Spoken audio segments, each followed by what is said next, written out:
Aujourd'hui, on fait une comparaison entre ChatGPT et l'intelligence naturelle. C'est quoi la dernière question que tu posais à ChatGPT? La dernière question que je crois que je vais poser, c'était pour reformuler mes phrases. Vraiment, juste pour m'aider dans la rédaction de mes devoirs. C'est vraiment la seule utilité que j'ai eue. En tout cas, c'est la seule. Donc c'est efficace. Oui, oui. C'est un peu de la triche, mais oui. Pour le coup, je dois avouer, hein, c'est un peu de la triche. Mais oui, voilà, c'était pour les devoirs, la dernière fois. Et vous trouvez quelle différence entre l'intelligence artificielle et l'intelligence naturelle? Vous préférez quoi? Bah alors moi, je fais du cinéma, donc l'intelligence artificielle, c'est un gros débat. Ça a rien à voir, l'intelligence naturelle, ça sera jamais remplacé par l'intelligence artificielle, pardon. L'intelligence artificielle, c'est un outil qui peut être super utile. Même dans le cinéma, en vrai, ça peut aider énormément. Mais il faut juste faire attention à la manière dont on l'utilise et à ce que l'intelligence naturelle, qu'on l'utilise à bon escient, quoi. Parce que au final, c'est nous qui avons le contrôle des intelligences artificielles et il faut faire attention à comment on les utilise. Mais en soi, c'est des outils qui sont très utiles et on n'est pas contre ou pour, c'est ça qui est stupide. Il faut juste faire attention à l'utilisation qu'on en fait, quoi. Voilà. Donc c'est très efficace.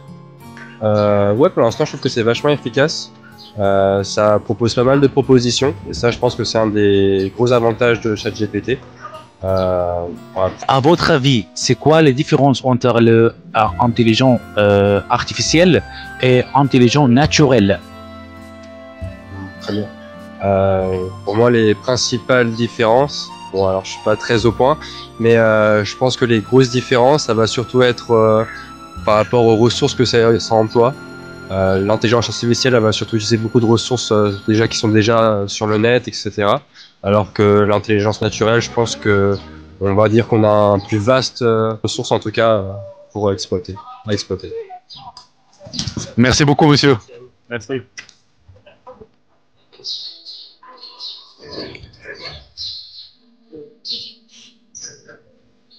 What's the last question you said for ChatGPT or other application? Okay, so the last question I asked ChatGPT was what type of running shoe I should choose.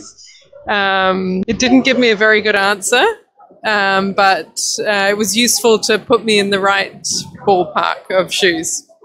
Think that what's the difference between the intelligent artificial? I think the main difference is, humans were able to be a bit more creative, and whereas artificial intelligence is at the moment just using everything that we already know up until this point. So it's not, and then make forecasts based on that information.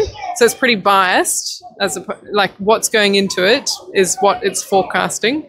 So yeah, I think it's pretty biased, but it's useful to give you information or put you in the right area.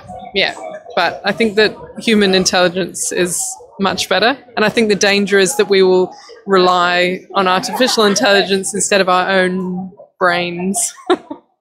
La dernière question que j'ai posée à ChatGPT, alors c'était par rapport à du droit, parce que j'ai fait un examen de droit il y a pas longtemps, et il fallait que je demande à ChatGPT de recopiler un peu plusieurs textes de loi pour me faire sortir les informations les plus importantes. J'avais demandé le renseignement concernant un écrivain français. Donc, vous utilisez ChatGPT souvent? Non, pas souvent, mais mes voisins m'ont recommandé et je commence aussi maintenant. But finally, you prefer human or something artificial? 100% human. Human. Yeah. It's a good answer. Yeah, exactly. The point of being human is that we're imperfect and there's going to be mistakes and we're not going to get everything 100% right. Whereas with artificial intelligence, it's a bit more like black and white. Yeah. Merci beaucoup, monsieur. Merci. Bon courage.